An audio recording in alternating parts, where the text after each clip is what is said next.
Aber was sollen wir lernen daraus? Gerade wir Männer sollen was lernen daraus. Weil nämlich, und die Frauen im Endeffekt genauso, man kann es auch genauso umdrehen, ne? Das ist nur für Männer geschrieben, aber die Frau kann genau das auch als Ebenbild sehen, wie sie den Mann nicht sehen soll. Wie sie ihn aber sehen kann, wie wir es ja heutzutage auch sehen in der materiellen Welt. Weil was ist das Wichtigste in dieser materiellen Welt, heutzutage auch, in der westlichen Welt speziell, ist der Körper. Ne? Der Körper wird gepflegt, der Körper wird schön gemacht, der Körper wird immer noch mehr attraktiver gemacht. Und klar haben die Frauen da im Endeffekt sind uns da ein bisschen voraus, weil es ihrer Natur entspricht, sich schön zu machen für den Mann. Aber andersrum in der westlichen Welt, was sehen wir mit den Männern? Machen das ja genau dasselbe. Pumpen ihre Muskeln auf und versuchen einen schönen Körper zu haben, schminken sich teilweise sogar, machen OPs. Heutzutage ist alles das, was früher vielleicht nur Frauen gemacht haben, um den Mann zu machen, heute die Männer genauso. Also heute ist alles eigentlich verdreht. Und das ist sozusagen das, was ja heute den Leuten wichtig ist, diese körperliche Anziehung, das muss da sein. Und warum? Weil wir im Endeffekt von dem anderen Geschlecht genossen werden wollen. Wir Männer wollen genauso genossen werden von den Frauen und die Frauen wollen genossen werden von den Männern. So. Durch die Sinne. Ne? Und hier haben wir sozusagen einen sehr starken Sinn beschrieben, nämlich die Augen. So. Und der König hier genießt durch die Augen diesen Körper, dieser Apsara, dieser Frau sozusagen. Aber andersrum wird dann beschrieben, dass sie ja auch guckt mit ihren Augen. Und sie dann direkt guckt. Und was macht sie mit den Augen, wie es hier beschrieben wird? Das sind Pfeile einfach. Und diese Pfeile, wenn die uns treffen, überlegt mal, so eine wunderschöne Frau kommt in den Raum. Und dann kann man sagen, ich bin noch so entsagt und ich habe meine Sinne unter Kontrolle. Wenn eine richtige Schönheit den Raum betritt, alle werden hingucken. Außer der davon schon frei ist. Aber wer ist davon schon frei? Also automatisch gehen alle Blicke, ach.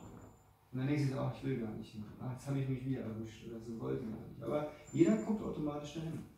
Und bei den Frauen kann das genauso sein. Wenn ein schöner Mann kommt, attraktiv, dann gucken die Frauen. So. Aber bei den Männern, und da können wir alle ein Lied von singen, wenn es uns nicht sogar täglich passiert, klar, man sieht nicht jeden Tag schöne Frauen, aber man sieht oft schöne Frauen. Und man guckt hin. Man erwischt sich dabei nicht so, warum? Warum denn? Ich weiß doch, dass eigentlich nicht. Es sollte nicht die Anziehung da sein, aber die Anziehung ist ganz automatisch da. Weil speziell diese Pfeile wirken. Und diese Pfeile ist nicht weil wenn nur die Frau reinkommt, irgendwie auf die Schönheit sozusagen uns fixieren, ist das eine Sache, dass wir eine Anziehung dazu haben. Aber wenn die Frau dann uns noch anblickt und man direkt Augenkontakt hat, ganz schön. Und genau das ist die Situation hier. Und jeder kennt das, ja. Jemand an und dann kommt dieser Augenkontakt und denkt so, wow, so, ganz normal. Und automatisch ist unsere Maschine so eingebaut, dass man dann eigentlich danach gehen will, weil der Kontakt ist da gewesen. Und man denkt sich so, jetzt kann ich mit dieser Person interagieren oder mit ihr in Kontakt treten. Und dann malt man sich das alles aus, was könnte sein, was könnte sein. So. Und das ist genau das hier. Und das sind sozusagen die Waffen der Frau. Es hört sich heavy an, aber es sind die Waffen der Frau, die eine Frau hat, die mit ihren Reizen spielt und mit ihrer wie sagt man, mit ihrer Schüchternheit und mit ihrer lass mich in Ruhe und so, dieses kleine Spiel, was zwischen Mann und Frau abgeht. So, das wird hier auch beschrieben. Der König ist dadurch auch angezogen. Durch diese Reinheit, durch diese Schüchternheit, durch einfach diese Fraulichkeit, die die Frau an den Tag legt, durch ihre Reize. Und speziell hier die Augen, und hier sehen wir, dass allein die Augen, diese Pfeile, direkt in sein Herz geschossen wurden und er sich denkt, ja, das ist meine Frau, die will ich als Frau haben. Und dann automatisch auch im Mann kommt dann dieser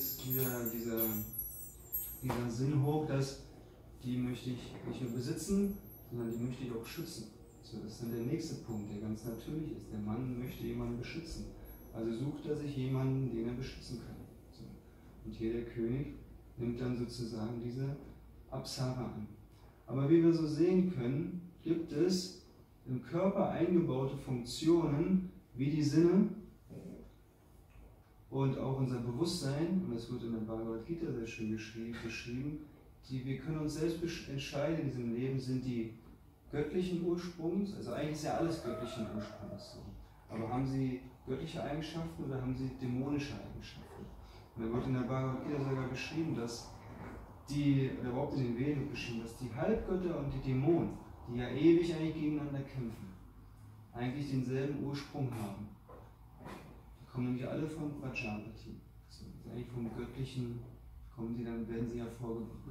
Aber was ist der Unterschied? Obwohl sie denselben Ursprung haben, und wir ja eigentlich auch denselben Ursprung haben, wir alle spirituelle Seele, trotzdem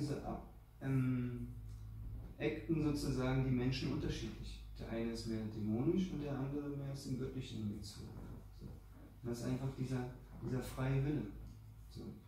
Und das ist bei den Halbgöttern und Dämonen auch so. Die einen haben sich entschieden, okay, so zu sein, und die anderen haben sich entschieden, so zu sein. Genauso ist es bei den Menschen hier auch. Und genauso können wir, egal auf welcher Seite wir stehen, gehen wir anders mit unseren gottgegebenen Körper um und unseren Fähigkeiten um. So. Und das kann uns total verwirren, so wie hier der König verwirrt wird, oder man kann sich dadurch befreien. Und da gibt es eine schöne Geschichte zu dem Punkt mit dem Gucken. Alleine mit dem Gucken denkt man sich, ja, gibt es da irgendwie eine Geschichte zu. Und da gibt es eine Geschichte, die ist verbunden mit Lord Chaitanya. Und Lord Chaitanya hatte einen Gottgeweihten. Der hieß Chota Haridas. Habt ihr davon schon mal gehört? Von Chota Haridas? Und Chota Haridas wird beschrieben, hat mal eine Frau angeschaut. Aber nicht nur angeschaut, sondern er hatte direkt gleich diese lustvollen Wünsche. Jeder hat schon beschrieben, das kann ganz schnell gehen. Automatisch guckst du und dann geht der Film innerlich weiter und du hast diese lustvollen Gedanken. Und dieser Prabhu Chota Haridas hatte das auch. Und Lord Chaitanya hatte das gesehen, das sofort realisiert, weil er in seiner Gemeinschaft war.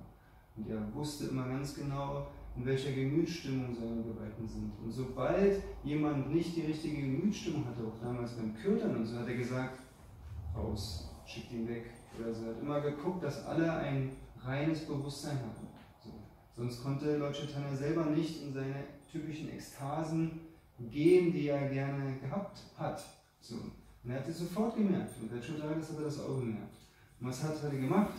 In der Gemeinschaft von anderen Gottgeweihten hat er gesagt, du darfst nicht mehr dabei sein. Weg mit dir. So. Einfach nur, um den Gottgeweihten zu zeigen, wie schlimm das ist. Einfach nur der Blick, wie zerstörend das sein kann. So. Und um uns allen eine Lehre zu erteilen, hat Lord Chaitanya das sozusagen gemacht. Später dann hat er ihn wieder aufgenommen, aber um den Devotis drumherum zu zeigen, das ist verunreinigend. Und das kann alles zerstören, das kann dein ganzes spirituelle Leben kann das zerstören. Einblick. So.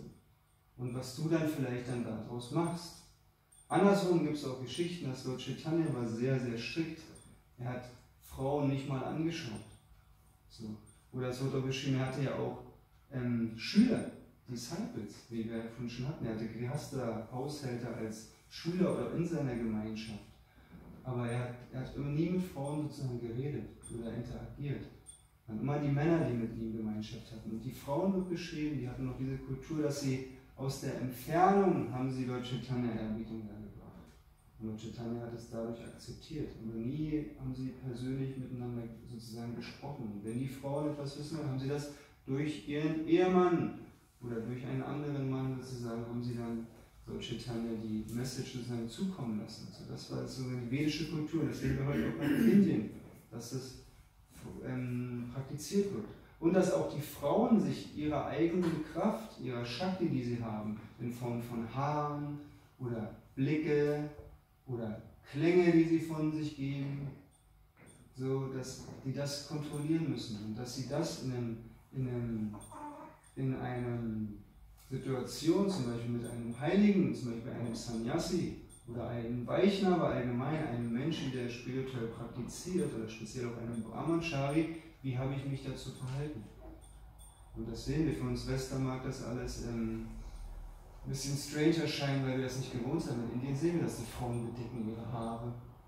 Warum? Weil der Mann eine Anziehung hat zu diesen Haaren. Die Frauen gucken den Prabhus nicht in die Augen. Oder sind Sannyasi, wo die in die Augen gucken eigentlich. Gucken auf den Boden. Reden mit ihm. wenn sie wirklich in die Situation kommen, dass sie 1:1 miteinander reden können, dann sollte auch immer jemand anderes dabei sein, nie alleine sollte ein Sannyasi mit einer Frau reden. Oder wenn nicht in einem Raum, der geschlossen ist, dann in einem Raum, der wenigstens offen ist, dass jeder das sieht, dass die zwei sozusagen zusammen sind. So. Aber die Kultur ist eigentlich, dass die Frauen auf den Boden schauen. So. Und das sehen wir in Indien.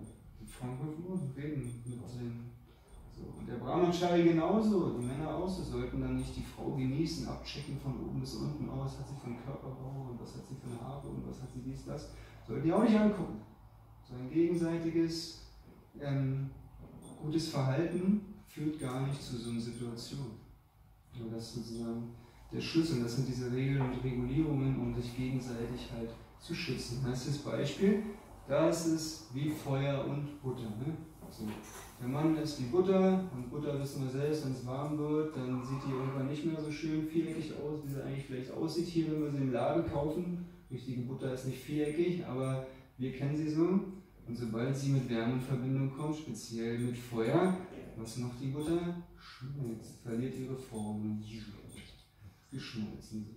Und deswegen müssen wir da aufpassen. Und dieses Beispiel müssen wir uns selbst beobachten. Wenn wir mit anderen Frauen reden, wie reagiere ich drauf? Wenn ich jetzt gerade ein Stück Butter, was gefestigt ist, oder schmelze ich gerade irgendwie so ein bisschen dahin? So. In den meisten Fällen schmelzen wir schon ein bisschen dahin, weil wir dann doch wieder die Gegenseite genießen.